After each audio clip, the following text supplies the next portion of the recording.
전이성 암 환자 10명 중 9명은 항암제가 듣지 않습니다. 90%. 80년 동안 인류는 이 숫자를 줄이지 못했습니다. 수천조 원의 연구비를 쏟아부었고 노벨상 수상자가 수십 명 나왔고 수백 가지 신약이 개발되었지만 전이암 앞에서 현대의학은 여전히 무력했습니다. 그런데 한국의 작은 연구팀 하나가 이 80년의 통념을 정면으로 뒤집었습니다. 저는 사라 미첼입니다.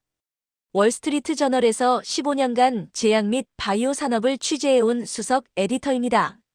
화이자의 코로나 백신 개발 과정을 최초로 보도했고 모더나의 상장 스토리를 추적했으며 글로벌 빅파마의 수백억 달러 규모 인수합병을 누구보다 가까이서 지켜봤습니다. 솔직히 고백합니다. 저는 한국 바이오를 진지하게 다룬 적이 없었습니다. 삼성 바이오로직스, 위탁 생산이죠. 셀트리온, 바이오시밀러 회사고요. 신약 개발은 미국 보스턴, 스위스 바젤, 영국 케임브리지의 영역이라고 생각했습니다. 한국은 반도체와 K-POP의 나라이지 신약의 나라는 아니라고요. 그런데 2025년 12월 제 책상에 한 통의 보고서가 올라왔습니다. 한국의 코스닥 상장 바이오텍이 머크의 키트루다, 세계 항암제 시장 1위. 약물과 병용 임상을 진행한다는 내용이었습니다. 키트루다. 연매출 40조 원. 인류 역사상 가장 많이 팔린 면역 항암제. 그 약과 손잡은 한국 회사가 무엇을 발견했길래? 그 답을 찾기 위해 저는 서울행 비행기에 올랐습니다. 여러분, 암이 무서운 진짜 이유를 아십니까? 무한증식? 절반만 맞았습니다. 진짜 공포는 전이입니다. 미국 암학회 통계를 보겠습니다. 유방암 5년 생존율 90%, 전립선암 98%. 희망적입니다. 하지만 이 암들이 다른 장기로 전이되는 순간 생존율은 30% 이하로 추락합니다. 전이된 췌장암은 3%입니다. 100명 중 3명. 전 세계 암 환자의 90%가 전이암으로 사망합니다. 80년간 수천조 원을 쏟아부었지만 이 숫자는 거의 변하지 않았습니다. 왜일까요? 왜 실험실에서 효과가 있는 약들이 환자 몸속에서는 듣지 않는 걸까요? 80년간 종양학계는 하나의 답만 알고 있었습니다. 유전적 내성. 암세포가 진화해서 약에 저항한다는 이론입니다. 그래서 제약사들은 더 강한 약을 만드는 데 집중했습니다. 화이자, 로슈, 머크. 이들의 연간 R&D 예산은 각각 수조 원입니다. 하지만 한국의 작은 연구팀은 전혀 다른 질문을 던졌습니다. 약이 약한 게 아니라 약이 암세포에 도달하지 못하는 게 아닐까? 저는 서울 강남의 한 연구소에서 김수정 현대 ADM바이오 연구소장을 만났습니다. 그녀는 제게 한 장의 현미경 사진을 보여줬습니다. 암세포 주변을 둘러싼 빽빽한 섬유질층. 마치 중세 성벽처럼 암세포를 보호하고 있었습니다. 김 소장은 말했습니다. 이것이 CAF, 암 관련 섬유화세포가 만든 세포 외기질입니다. 이 성벽이 항암제의 침투를 막습니다. 약이 안 듣는 게 아니라 약이 도달하지 못했던 겁니다. 저는 그 순간 소름이 돋았습니다. 80년간 전 세계가 더 강한 대포를 만드느라 수천조 원을 썼는데 진짜 문제는 성벽이었다니요. 생각해 보십시오. 아무리 강력한 미사일을 만들어도 목표물에 닿지 못하면 무슨 소용입니까? 80년간 우리는 잘못된 문제를 풀고 있었던 겁니다. 연구팀은 이것을 가짜 내성, 수도 마이너스 리지스턴스라고 명명했습니다. 진짜 내성이 아니라는 뜻입니다. 암세포가 진화한 게 아니라 물리적 장벽이 약의 전달을 막았을 뿐이라는 거죠. 이 발견으로 한국 연구팀은 2025년 보스턴에서 열린 AACR-NCI-EORTC 학회에 초청받았습니다. 세계 최고 권위의 암연구 학회입니다.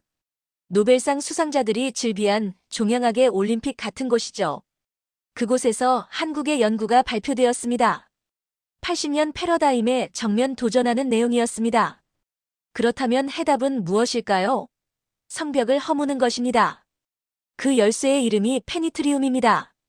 관통한다, 페너트레이트에서 온 이름입니다. 이 약물의 모체는 니클로사마이드, 1958년 독일에서 개발된 구충제입니다. 60년 넘게 안전성이 검증된 물질이지만 치명적 약점이 있었습니다. 생체 이용률이 극도로 낮아서 몸에 흡수가 안 됐죠. 전 세계 제약사들이 니클로사마이드의 항암 잠재력을 알고 있었지만 이 흡수율 문제 때문에 개발하지 못했습니다. 바로 여기서 한국의 원천 기술이 등장합니다. 현대바이오사이언스는 자체 개발한 약물 전달 기술로 이 흡수율을 43배 끌어올리는 데 성공했습니다. 43배. 세계 최초였습니다. 미국도 독일도 스위스도 해내지 못한 것을 한국이 해낸 겁니다. 이렇게 탄생한 페니트리움은 암세포의 성벽을 선택적으로 제거합니다. 정상세포는 건드리지 않고 병든 CAF만 골라서 무너뜨립니다. 그러면 기존 항암제가 드디어 암세포에 도달할 수 있게 됩니다. 자, 데이터를 보겠습니다. 저도 처음에는 회의적이었습니다. 월스트리트에서 15년간 일하면서 수백 개의 바이오텍 피칭을 들었습니다. 90%는 임상에서 실패했습니다. 그런데 현대 ADM의 데이터를 보는 순간 저는 의자에서 몸을 일으켰습니다. 첫 번째 데이터. 삼중음성 유방암, 유방암 중 가장 치료가 어려운 유형입니다. 면역 항암제 NT-PD-1 단독 투여 시전이 억제율 41.2%. 그런데 페니트리움을 병용하자 87.8%로 상승했습니다. 2배 이상입니다. 두 번째 데이터. 전이 바이오마커가 96% 감소했습니다. 96%. 종양학을 취재한 사람이라면 이 숫자가 얼마나 경이로운지 압니다. 보통 2030%만 감소해도 신약으로 인정받습니다. 세 번째 데이터. 면역 항암제 단독 투여 시 전이암 감소율 69.26%, 페니트리움 병용 시 96.06%, 차이가 27%포인트입니다. 이것은 수백 명, 수천 명의 환자 생명을 좌우하는 숫자입니다. 네 번째 데이터. 췌장암, 암 중의 암입니다. 5년 생존율 12%.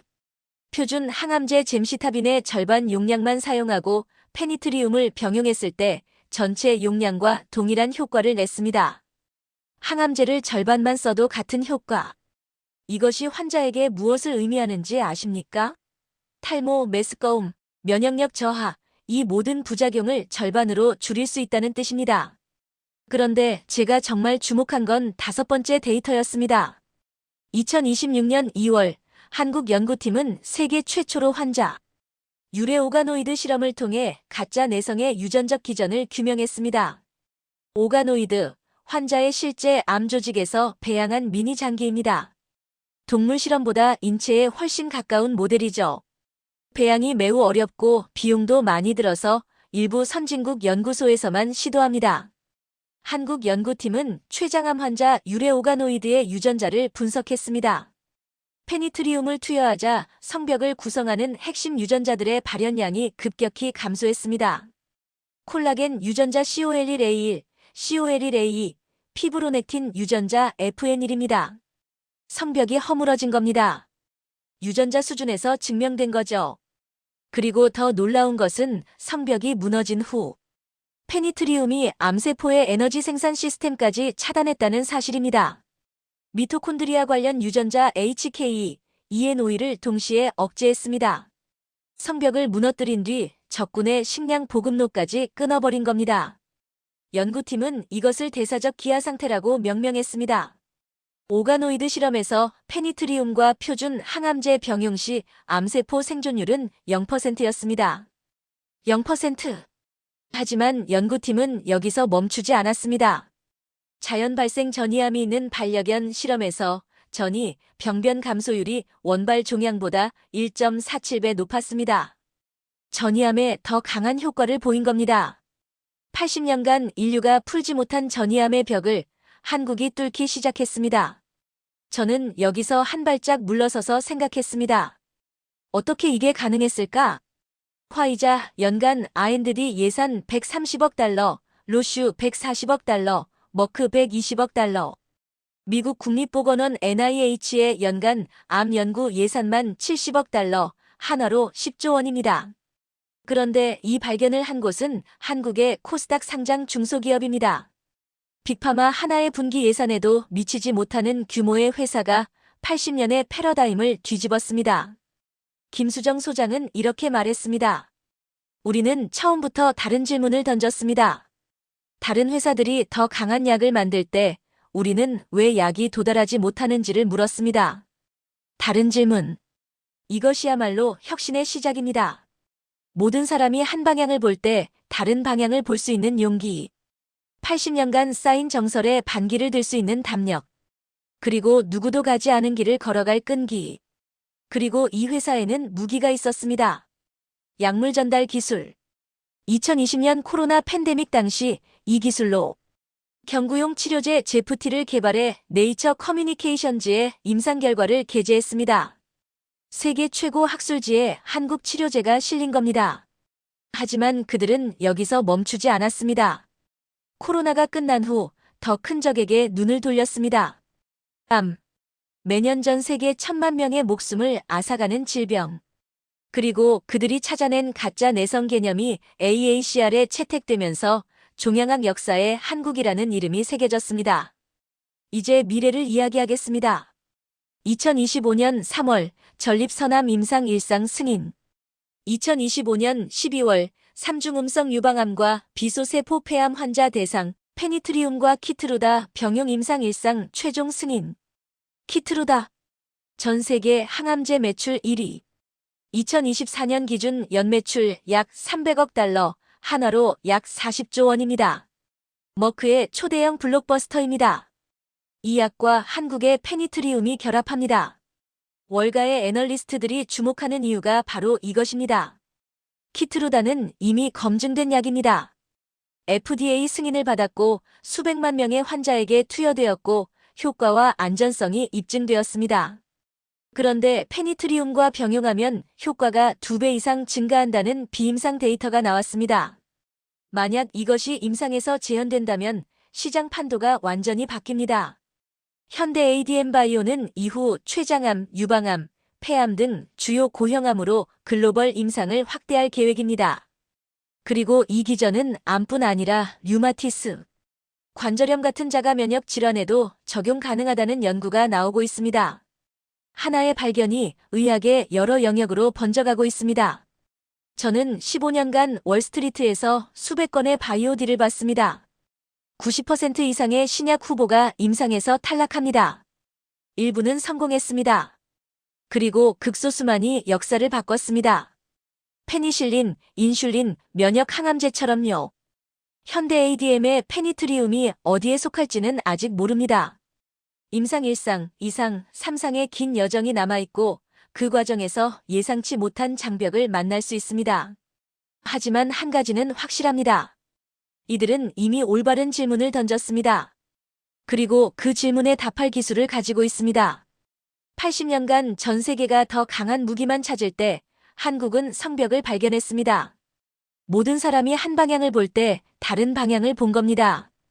김수정 소장의 마지막 말이 제 머릿속에서 떠나지 않습니다. 전이암이라는 선고를 받은 환자에게 의사가 해줄 수 있는 말이 별로 없습니다.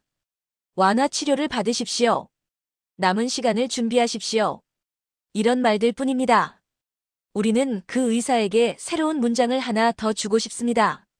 아직 방법이 있습니다. 라는 문장을. 혁신은 규모에서 나오지 않습니다. 예산에서 나오지 않습니다. 올바른 질문에서 나옵니다. K-POP 세계 음악의 판도를 바꾸었습니다. 한국 반도체가 글로벌 기술 지형을 바꾸었습니다. 한국 조선업이 세계 바다를 장악했습니다. 그리고 이제 K-바이오가 세계 의학의 역사를 새로 쓸 가능성이 열리고 있습니다. 저는 오랫동안 미국이 바이오의 중심이라고 믿었습니다. 그 믿음은 여전히 유효합니다. 하지만 이제 혁신은 어디에서든 일어날 수 있다는 것을 한국이 증명하고 있습니다. 기술은 국경을 넘지만 그 기술을 만든 헌신에는 국적이 있습니다. 한국이라는 나라에서 전 세계가 놓친 질문을 던지고 전 세계가 풀지 못한 답을 찾아가는 사람들이 있습니다. 그들의 여정은 아직 끝나지 않았습니다. 앞으로 5년, 10년의 임상시험이 기다리고 있습니다. 하지만 이미 그들은 역사를 쓰기 시작했습니다. 80년 패러다임의 균열을 냈습니다. 가짜 내성이라는 개념을 세계에 각인시켰습니다. 그리고 수많은 암 환자들에게 새로운 희망의 문을 열어주었습니다. 이상 사라 미첼이었습니다. 여러분은 이 이야기를 어떻게 생각하시나요? 한국의 K-바이오가 정말 세계 의학을 바꿀 수 있을까요? 댓글로 의견을 나눠주세요. 그리고 한국의 놀라운 이야기가 더 궁금하시다면 구독과 좋아요, 알림 설정 부탁드립니다. 다음 영상에서 또 뵙겠습니다.